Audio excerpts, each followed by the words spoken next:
Okay, in this lecture we are going to do an introduction to the nervous system. This is lecture 8. So to kind of give you an overview of the nervous system, our nervous system acts as our communication system. So the major function of the nervous system is to integrate and send messages, and therefore serve as communication. And this occurs in two different directions. So we're going to send information up to the brain, and we're also going to send information from the brain out to the periphery. So it's kind of a two-way path.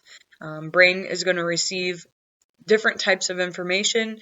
The brain processes and creates a plan and then signals the body to have some sort of response to whatever this change in environment was.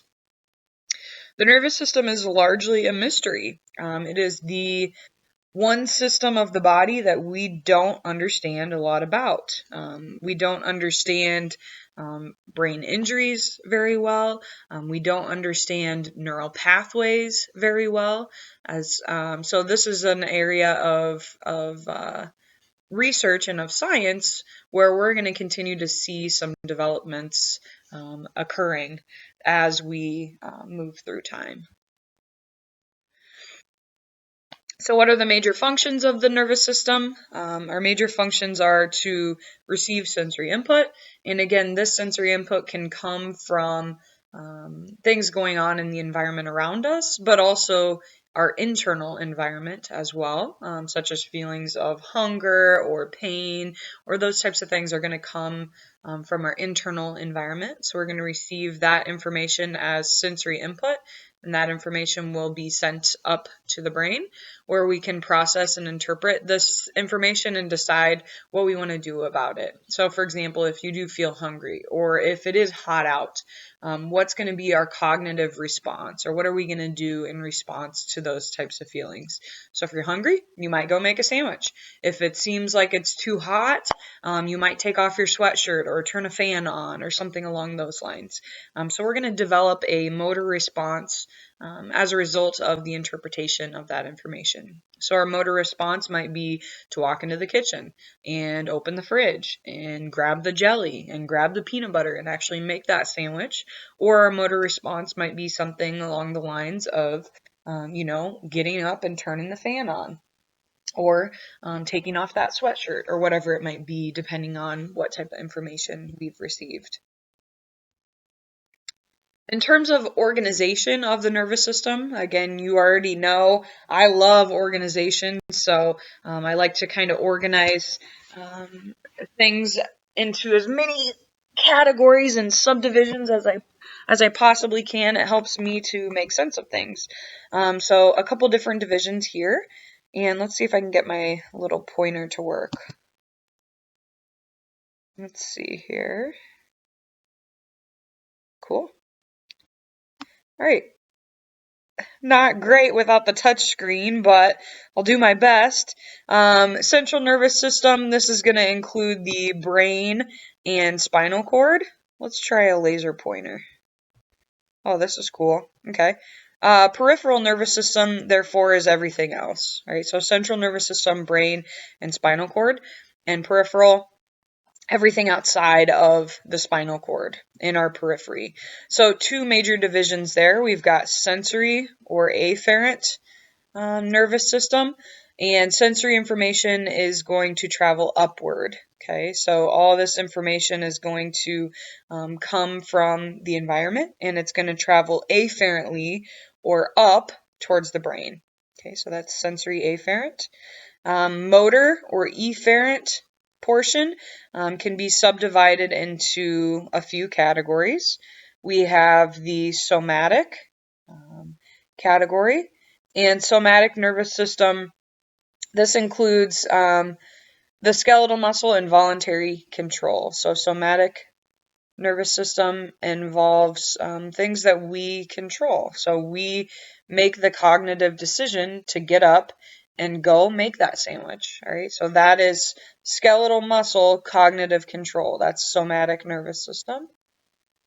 and that's going to be a descending pathway. So we're going to receive that information or create that information in the brain, and then that information will be transferred down the spinal cord to the somatic nervous system, wherever that might be located. So, for example, you need your legs in order to walk into the kitchen to do that. So that might be one of the portions. We also have what's known as the autonomic nervous system, and this system is automatic in nature, just kind of like the name implies.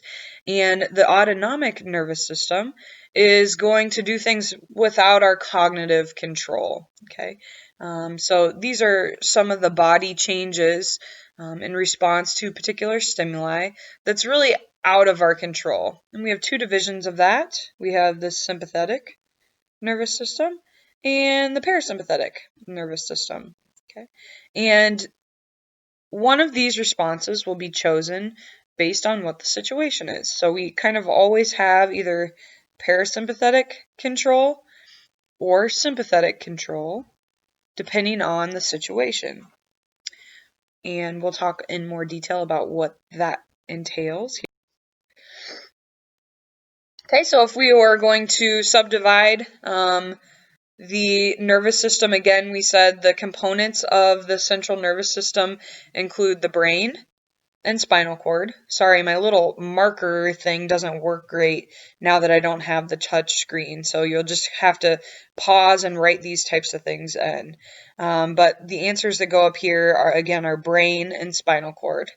And that's the central nervous system. In the peripheral nervous system, we have sensory or afferent branch, and we also have motor or efferent branch. So the motor or efferent branch is going to be descending, so this is going to take info from the brain and take it down to the body, whereas our sensory or afferent information is ascending. So we're going to get information from the body and from around the environment, and we're going to send it upward to the brain to be processed.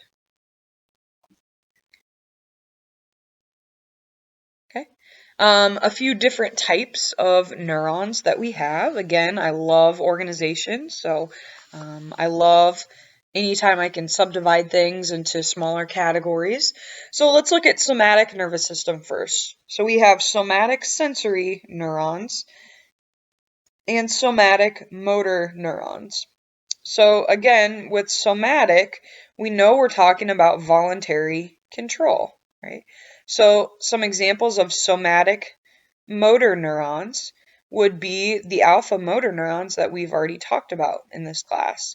And that job of an alpha motor neuron is to stimulate or excite a muscle. And so these are things within our conscious control. We can consciously decide when to get up and go walk.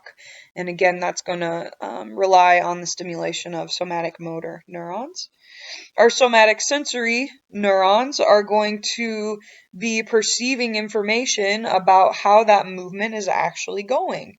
So, for example, if I get up to walk and go to the kitchen to make that sandwich that we talked about, let's say the floor is slippery for some reason.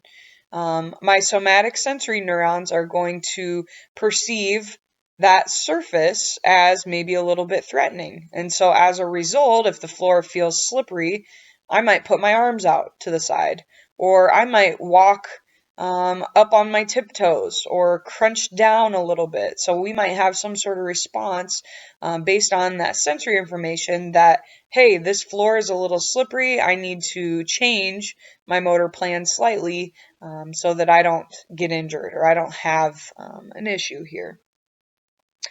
With the autonomic nervous system, we've got visceral motor neurons and visceral sensory neurons. So some examples of visceral sensory neurons would be those sensations of hunger, for example. So again, when we talk about visceral, we're talking about the organs of the body. And so feelings of hunger or fullness are two examples of sensory information that we are receiving that's autonomic in nature. Right? Visceral motor neurons might send information. Again, this is automatic, so we don't have control over it. We might send information down like, okay, well, I feel really full. We received information from that visceral sensory side that, hey, I ate this peanut butter and jelly sandwich. I'm really full. Now the visceral motor response is, let's digest that food. And so we're going to stimulate the smooth muscle in that particular area so that we can digest that food and get it moving through the system. Again, this isn't something that you consciously think about, but it's automatic or autonomic in nature. Okay, so now let's talk about these in a bit more detail. Again, this just kind of gets those subdivisions into words for you. So again, somatic sensory, we've got receptors that are spread throughout the body, and they're responsible for all sorts of senses within the skin or within the muscle, for that matter. Touch, pain, pressure, temperature. Okay. Another type of sensation is known as proprioception. And this is a little bit what I alluded to in the previous slide when we talked about the floor being slippery and now I need to change the plan. So proprioception is sensing one's body. So understanding where your body is, understanding how your joints are working, and if the motor plan is being achieved and accomplishing whatever goal you might have set out to achieve. Okay, so that's proprioception. And part of proprioception is detection of stretch in muscles, tendons, or joint capsules. So again, understanding the joint position. Is this joint position okay? Is this joint position the best position for my performance? And is this joint position putting me at risk for injury? So those are some of the things that we might sense with proprioception. Our somatic sensory neurons also include special senses, such as vision and hearing, and balance as well. Somatic motor, again, this is like your alpha motor neuron. This is going to stimulate the contraction of muscles within the body, and again, this is within our control. Because we have voluntary control over this system, it's often called the voluntary nervous system. Okay, visceral sensory. So again, this is going to include things like stretch, pain, and temperature within the visceral areas, such as the digestive tract. So again, the example we previously gave was, hey, I ate that sandwich. Now I feel really full because I've stretched out that stomach. And so now I'm going to receive information about that. So things that are included in the visceral sensory category are hunger, nausea, taste, and smell. Again, you don't really get to control your hunger, right? Your body tells you when you're hungry, whether you like it or not. That's out of your control. Same with nausea. You know, if something makes you feel sick, you don't necessarily have control over that. It's autonomic in nature. And same with taste and smell. We taste something, how we perceive that taste is automatic in nature. We can't necessarily control how we feel about that taste or what we perceive. Okay, visceral motor. Again, this is going to stimulate the contraction of smooth muscle and cardiac muscle. Again, some of those automatic types of actions that are occurring within the body. Also going to contribute to secretion of the body's many glands. So this could be related to oil, could be related to the endocrine system, could be related to sweat as well. So secretion can mean a lot of things. And also helps us control the function of the visceral organs. And like we said, this is known as the involuntary nervous system. Okay, so moving forward now, we're going to look at the types of neurons, or neural cells that we have, would be a better way to say that. Neurons are the basic structural unit of the nervous system, and these guys are in charge of signaling and transmitting nerve impulses or action potentials. And we also have neuroglia, and neuroglia are support cells that help to take care of the neurons. So again, if we were to look at all of the cells within the nervous system in general, most of them would be neuroglia. So we have multiple neuroglia or support cells in relationship or in comparison to the amount of neurons that we have that are actually transmitting or sending signals or information.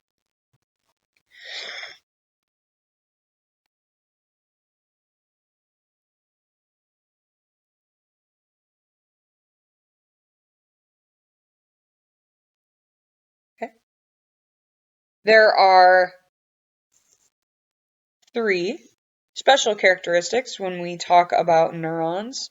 Again, sorry I don't have, the marker doesn't work great on here, so you'll just have to kind of pause for each of these. But number 1 of special characteristics, neurons have extreme longevity.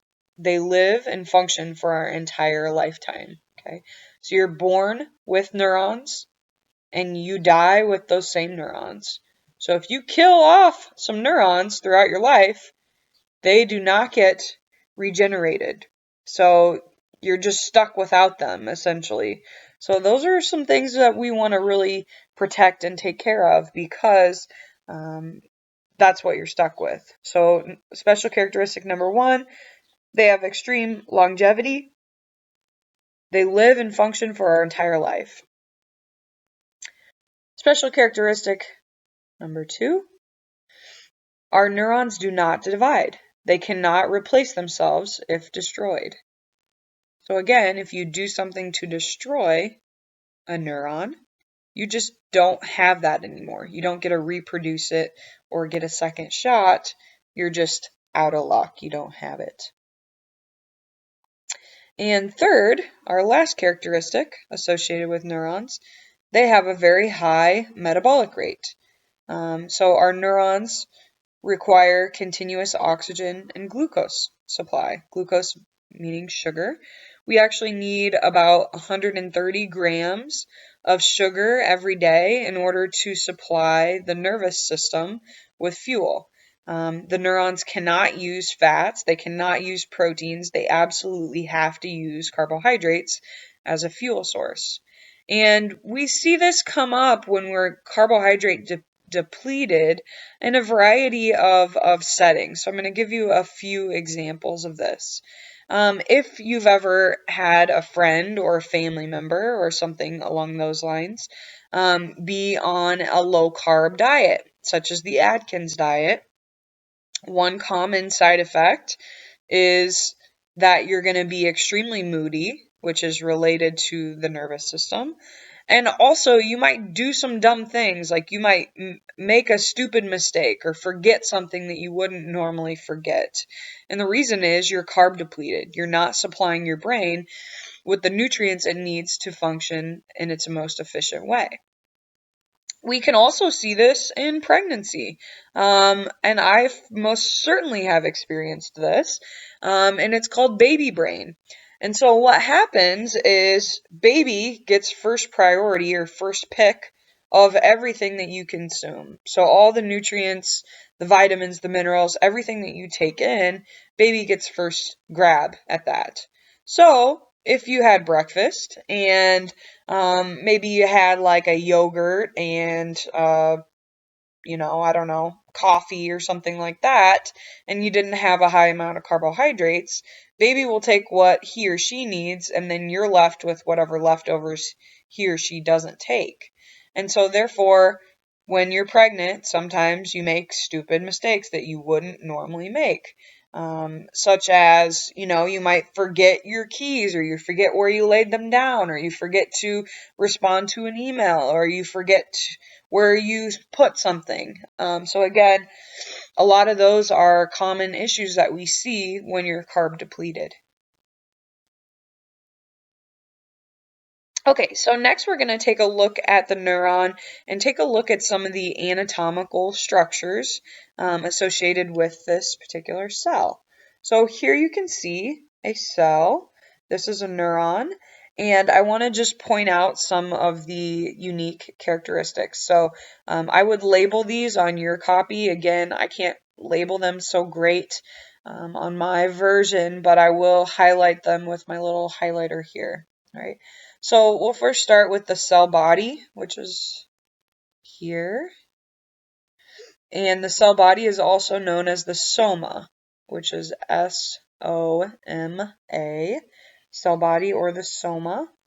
And we also have ganglia, and this is clusters of cell bodies.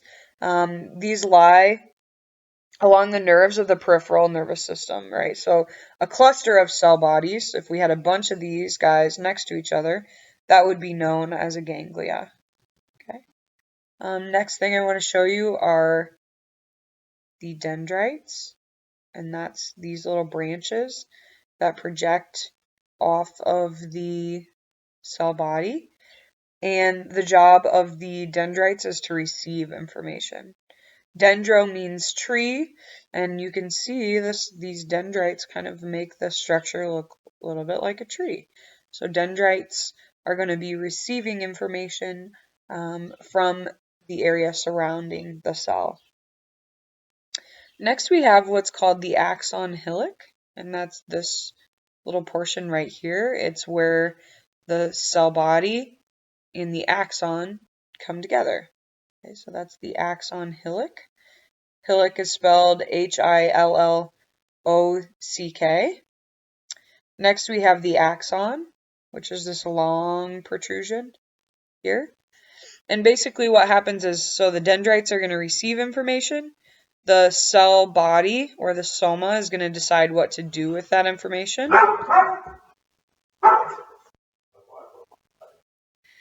So the information is going to be summated here at the axon hillock, and if we decide to send an excitatory signal, that will be sent down the axon here, which is this long protrusion, and that information will then be received at the axon terminals, which are here.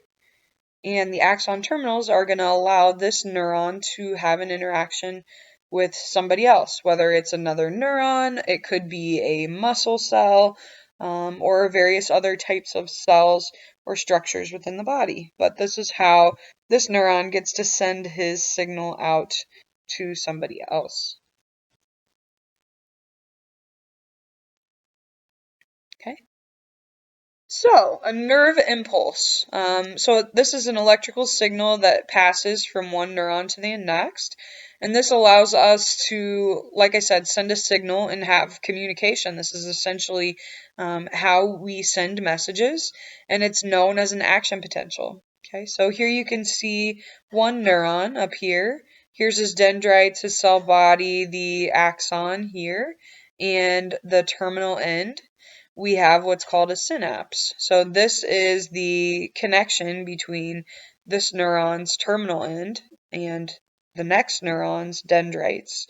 And again, I would also point out to you that these are not actually touching. So there's a small gap between these two items, but this is what we would call a synapse. And this is where we're going to actually send that nerve impulse from one neuron onto the next. Okay. So again, like we just mentioned, synapses are the site at which neurons are going to communicate. Again, keep in mind that they don't actually touch each other. There is a small gap between the terminal end of the red neuron and the dendrite of the blue guy over here. And signals can only pass across this synapse or pass across this junction in one direction. Okay. So red can only send a message to blue. Blue does not get to send a message back to red in this way. So all the communication in the nervous system is like a one-way street. Like you can't go backwards. You don't get to tell somebody who's facing the wrong direction as you. So red can only tell blue. Blue doesn't get to tell red. And based on their arrangement here, we can assign red as our presynaptic neuron, and blue down here is our postsynaptic neuron. All right, so the postsynaptic neuron is receiving information. the presynaptic neuron is sending information.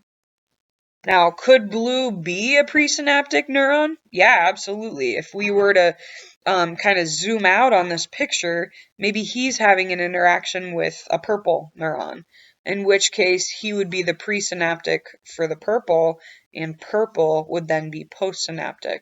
So you could be both, but keep in mind that that information can only flow in one direction.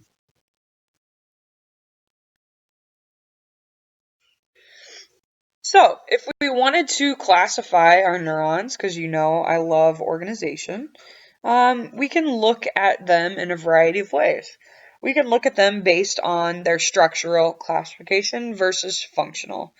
We've already briefly talked about these functional classifications. So again, a motor or efferent neuron is going to send information or send instructions out to have the muscles complete that given action, whereas sensory or afferent is going to receive input related to what's going on around you and send it up to the brain. Those are the functional classifications.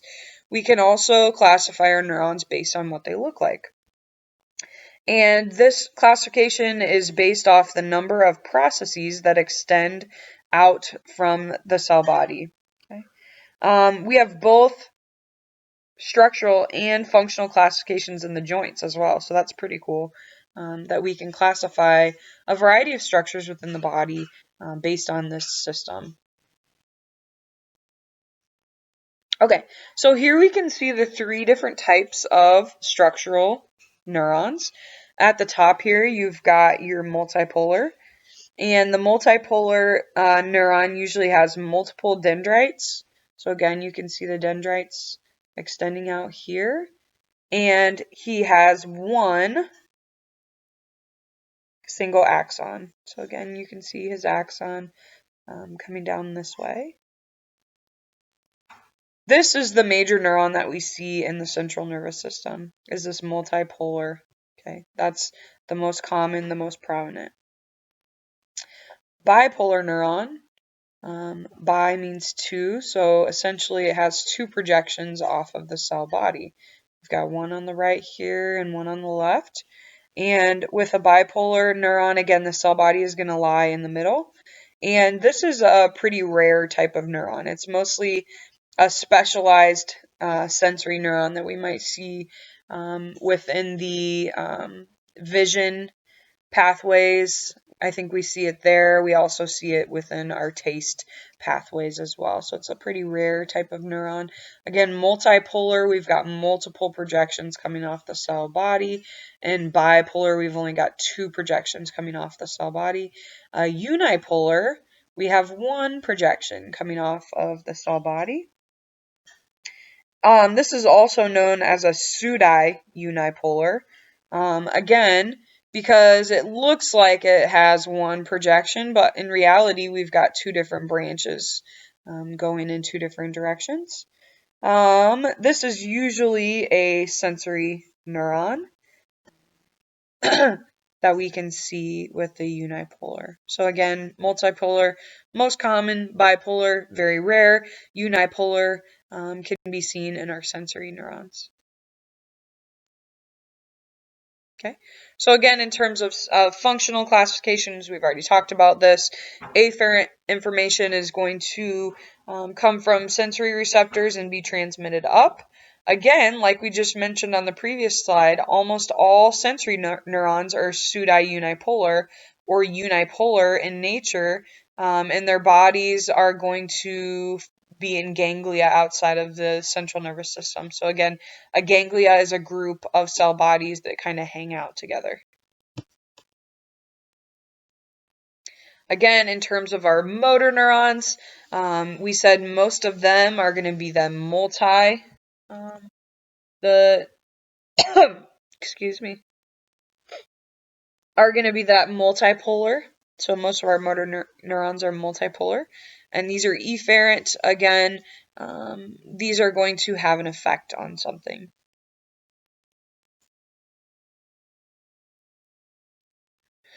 Interneurons lie in between sensory and motor neurons.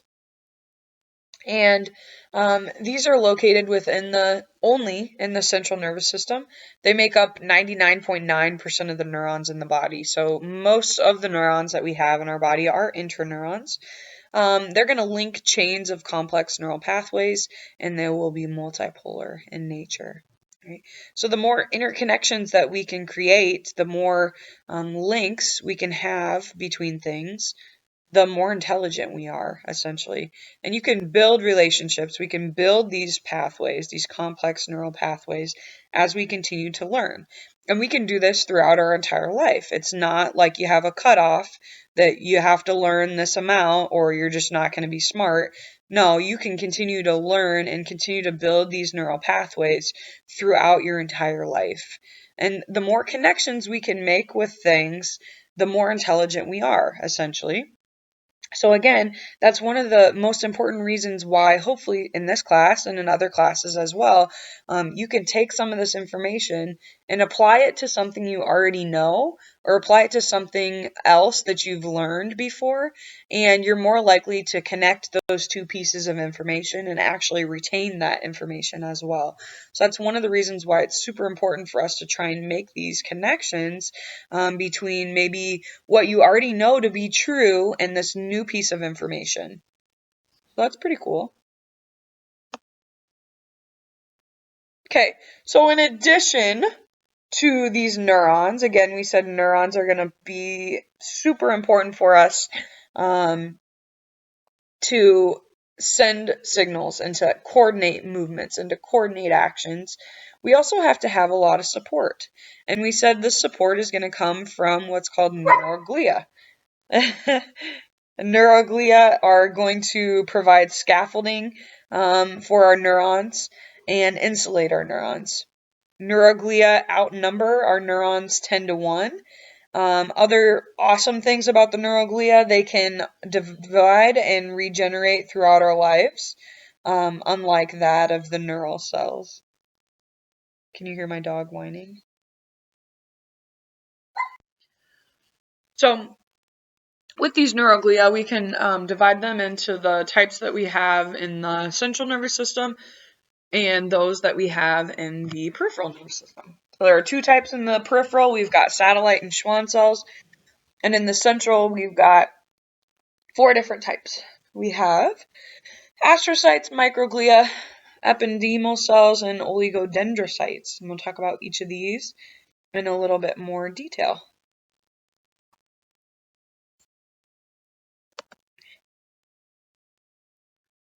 Okay, so astrocytes are going to cling to neurons or capillaries, and each astrocyte has its own zone. So he might interact with several different neurons that are in that particular area. He just stays in that area and can interact with several neurons. And we think astrocytes, again, not completely sure in the world of science what these guys do, but we think they're going to help regulate blood flow through capillaries. So this can cause our capillaries to open or close depending on the situation. Again, they play a very active role in neural activity, but what that role actually is, we don't completely understand.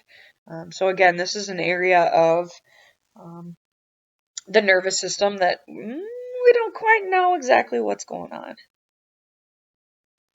Microglia are the smallest. They're the least abundant of the glial cells, and they look like a thorny bush. So here you can see the microglia here. Again, very small in nature. Micro means small. They act as macrophages for the central nervous system. And a macrophage is somebody who eats the bad stuff, essentially. So macrophages, they're going to invade and engulf any microorganisms, so any type of threat that we see. They're also going to eat dead and injured neurons within the central nervous system. So again, hopefully we don't need a whole lot of them. Hopefully we don't have a whole lot of microorganisms that are a threat to us. And also, hopefully we don't have a whole lot of dead or injured neurons because, again, we cannot regenerate them. So We also do not have a large amount of microglia. Ependymal cells, these are going to create the epithelial layer that lines the brain and the spinal cord. So here you can see these cells here. They've got a cilia on top that's going to help us to move our cerebral spinal fluid. And they're going to help create the blood-brain barrier, which is going to prevent a lot of things from coming into the nervous system as a way to protect our brains and nervous systems from any type of infection or disease or that sort of thing. Those are the ependymals.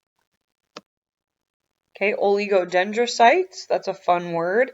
They're going to wrap their cell processes around the axons of neurons. So here you can see the oligodendrocyte wrapping himself around the axon there. And this is going to create an insulating cover called the myelin sheath. So again, each of these little segments is known as the myelin sheath. And we'll talk about actually what that does here in just a second. But basically, the myelin sheath is not only going to protect the axon, it's also going to allow us to send an impulse or send a signal much more rapidly.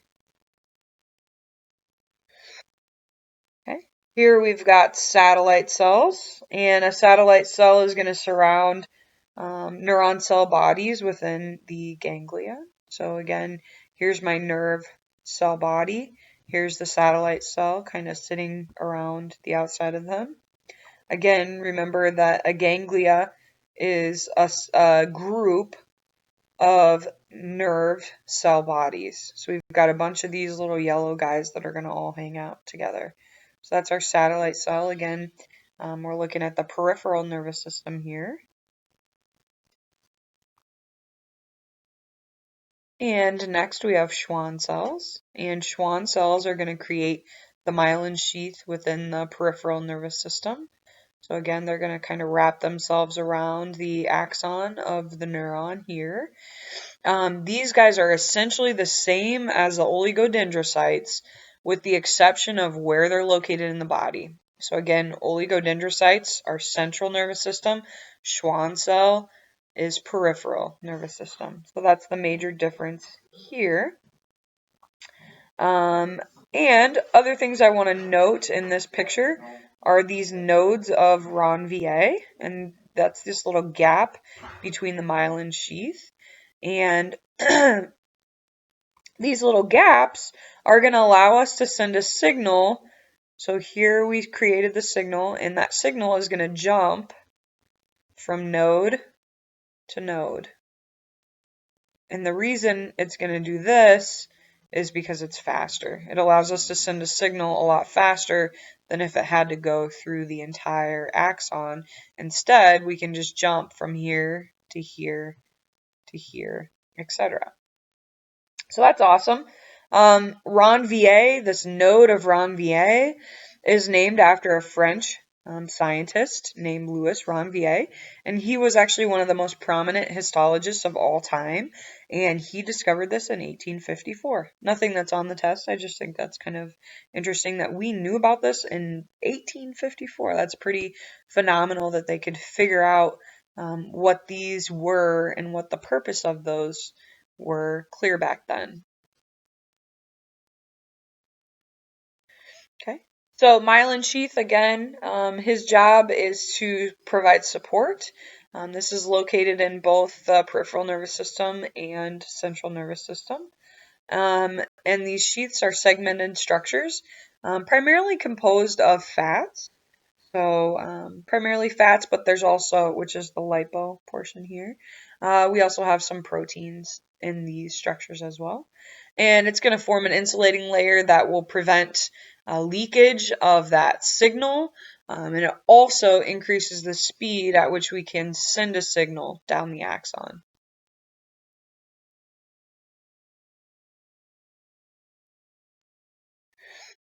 Again, this is just kind of putting those previous slides into words here. So the myelin sheath in the peripheral nervous system is formed by Schwann cells. The myelin sheath is developed in the first years of life. So again, we're not born with this. We're going to develop it and therefore develop coordination and the ability to have coordination occurring rapidly, as opposed to a baby who doesn't have a lot of coordination yet. And we'll continue to develop this for many years, actually. And again, if you think about a little kid, it's very difficult for them to quickly catch a ball or something like that, whereas an adult, that's super easy for us to do. And one of the major reasons is because they haven't developed the myelin sheath yet. And so therefore, their coordination is a little bit slower. So as they develop the myelin sheath, they also develop a greater speed at which they can complete coordinated tasks.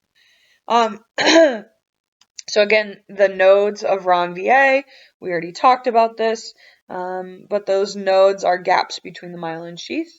One other thing to note is that not all neurons are actually myelinated, and our unmyelinated neurons, if they do not have this myelin sheath, are going to send a signal much slower, which again would decrease the amount of coordination that we would have. Again, within the central nervous system, we've got a myelin sheath made of oligodendrocytes, and that would be located in both the brain and the spinal cord. The difference, again, the oligodendrocytes and the Schwann cells both create this myelin sheath. The major difference is that oligodendrocytes might wrap around several axons, whereas the Schwann cells are in charge of one single neuron. Okay, let me say that one more time. So an oligodendrocyte within the central nervous system might have part of a myelin sheath in multiple neurons, whereas a Schwann cell, which is in the peripheral nervous system, is only going to have an effect on one neuron. Nodes of Ranvier are present in the central nervous system, but they're more spaced out than what we see in the peripheral nervous system. Again, this will allow us to kind of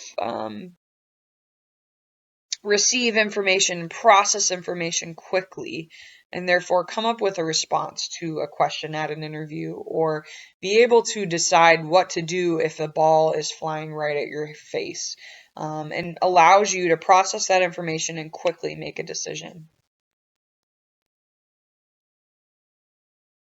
Okay. So in terms of integration between the peripheral and the central nervous system, so although these things will be discussed as separate lectures, so I believe, I can't remember which one we cover first, we're going to cover them separately. It's important to note that they don't really work separately. They're going to be very intertwined in terms of what they actually do and how they actually work.